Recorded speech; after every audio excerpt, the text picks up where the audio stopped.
반갑습니다. 지금 4부 강의가 되고 있는데요.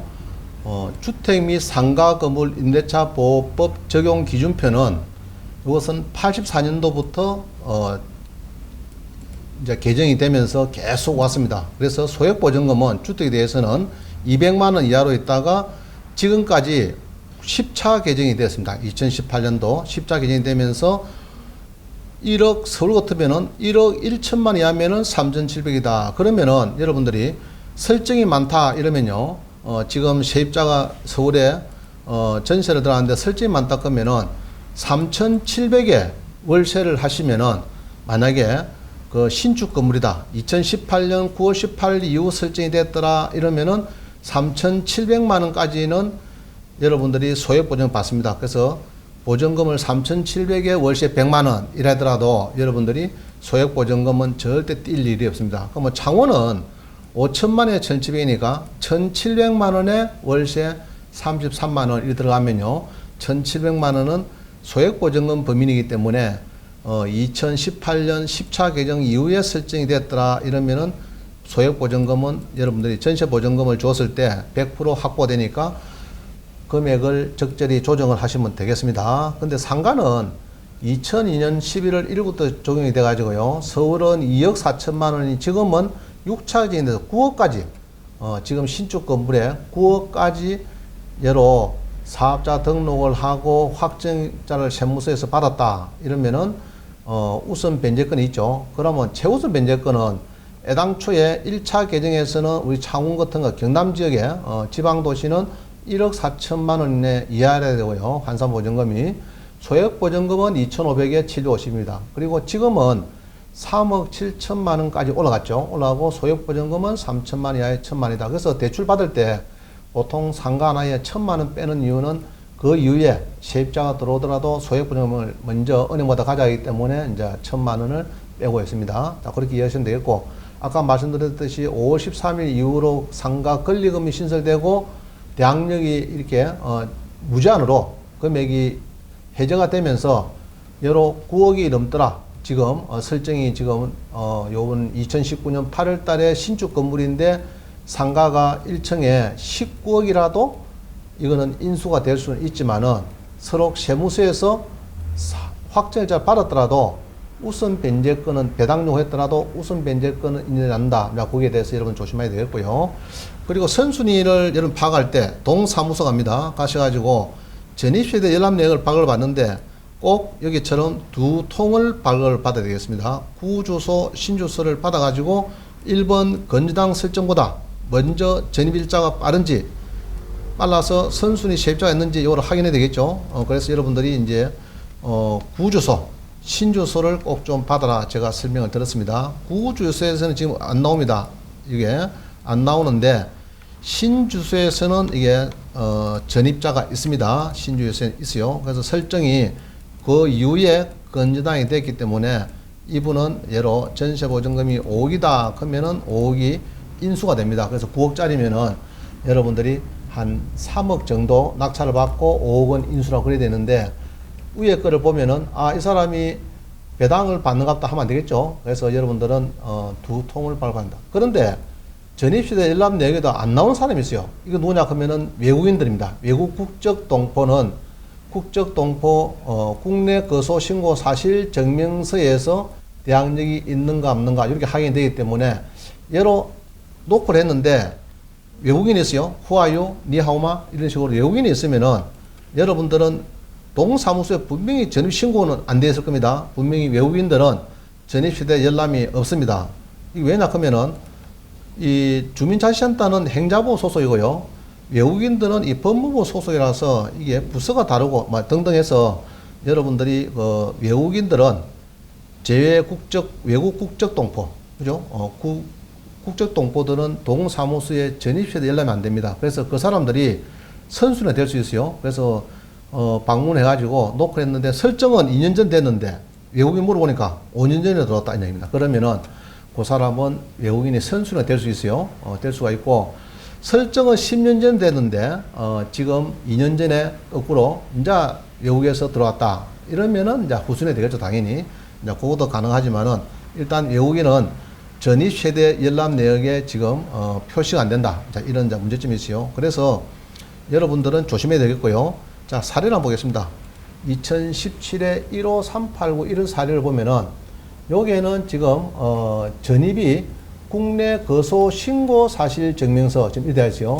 여기에서 이제 전입자가 건지당보다 빠릅니다. 이게 빠른데 그러면은 대항력이 있는 거고 미보정 배당 보증금은 매수인의 인수 이게 맞는 이야기입니다. 그래서 본인은 캐나다 국적으로서 출입국 관리 사무소에 전입 일자 등 등록되어 있다. 그래서 이런 사람은 이제 인수가 될 수가 있어요. 그래서 17에 1539 이런 경우에는 여러분들이 외국 국적을 갖고 있는 우리 국내 캐나다인 동포를 해서 이분들이 대항력이 전입신고가 열람이 안 된다 해서 대항력이 상실된 건 아니기 때문에 여러분들은 상당히 조심을 해야 될 것 같습니다.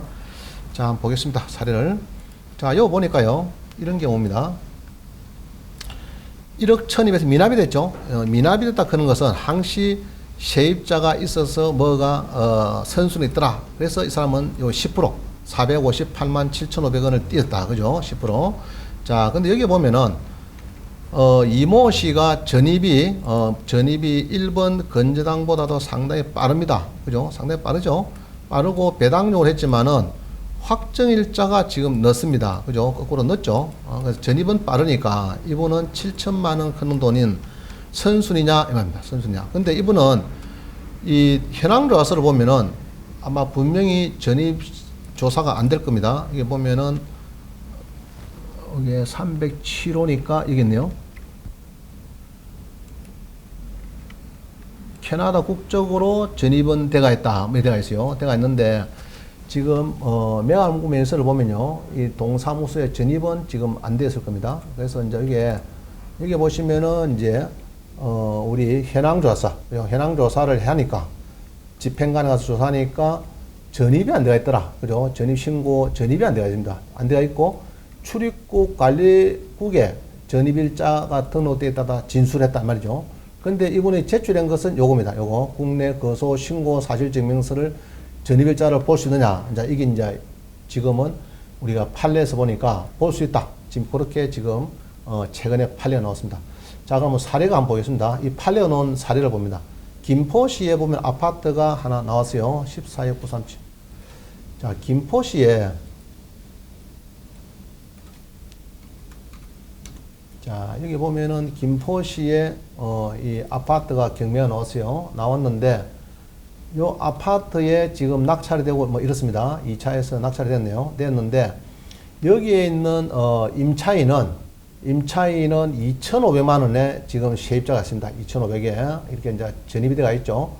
돼가 있는데 이분은 건전항보다 당연히 넣습니다. 그죠? 2012년도가 1번 설정이고 전입이 늦기 때문에 이분은 금액이 작기 때문에 소액 임차인에 가능이 됩니다. 소액 임차인. 그래서 2012년 11월 20일이기 때문에 이는 김포기니까 임대차 예상배당표를 볼까요?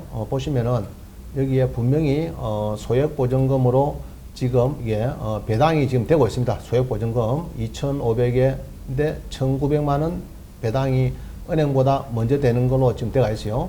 돼가 있는데 이런 경우에 이분이 1,900 배당을 받으니까 은행에서 저축은행에서 배당이 했습니다. 1,900을 먼저 수령하니까 이의 신청을 해가지고 소송이 붙었어요. 붙었는데 결국 대법원의 입장은 이렇습니다. 한번 보겠습니다. 외국 국적 동포 국내 거소 신고증의 색상은 노란색 계열이고 자, 재국민에 대한 대법원 판결에 한번 보겠습니다. 여기 보면은 대법원 2019년 4월 11일 선고입니다. 2015-25-4507 배당이 판결은 건저당권자인 원고가 저축은행이 재국민인 피고의 거소 이전 신고는 임대차 보호법에 대항력 볼 수 없다고 주장하면서 배당 이의를 한 사건에서 패소한 사건입니다. 그래서 이 외국인들은 요런 이제 증이 발급이 되고요. 그 다음에 이제 외국 국적 동포 국내 거소 신고증은 이런 식으로 이제 발급되죠. 주로 이제 우리 외국에 나와서 사시는 우리 동포들은 이렇게 발급이 되고 정말 이제 외국인들은 이렇게 발급이 됩니다. 그러면 이 사람들이 외국 국적 동포 국내 거소 신고증에 나타난 사람이 이게 대항력이 있느냐 봅니다. 제외국민의 국내 거소 신고나 거소 이전 신고를 임대차보호법 3조 1항에서 대항요건으로 정한 주민등록이나 전입신고와 마찬가지로 볼 수 있는가 적극해놓은 것은 볼 수 있단 말이죠. 그래서 지금 법률신문에 보시면은 이런 기사가 잘 나와 있습니다. 제외국민 국내 거소 신고는 임대차 보호법상의 대항력이 있다. 그죠? 제외국민의 국내 거소 신고는 있다.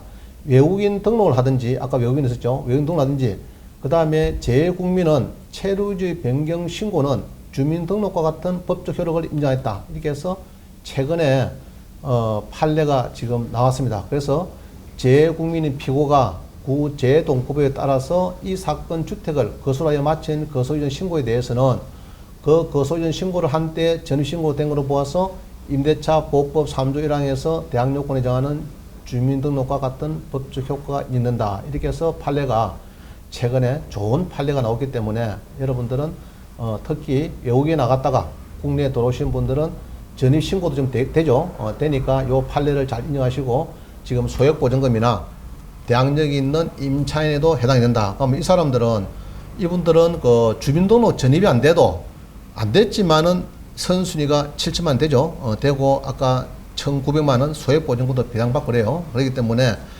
특히 선순위 외국인에 대해서 여러분 조심해야 됩니다. 지금 국내에 외국인이 한 200만 명 정도 지금 우리 국내에 머물고 있고요.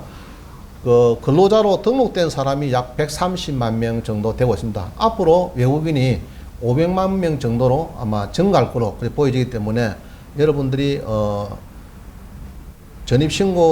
전입세대 열람을 하시면서 특히 외국인이 있는가 없는가 배를 꼭 누르셔가지고 외국인인지 그거를 확인해서 낙찰을 받기를 부탁을 드립니다. 자, 수고했습니다. 감사합니다.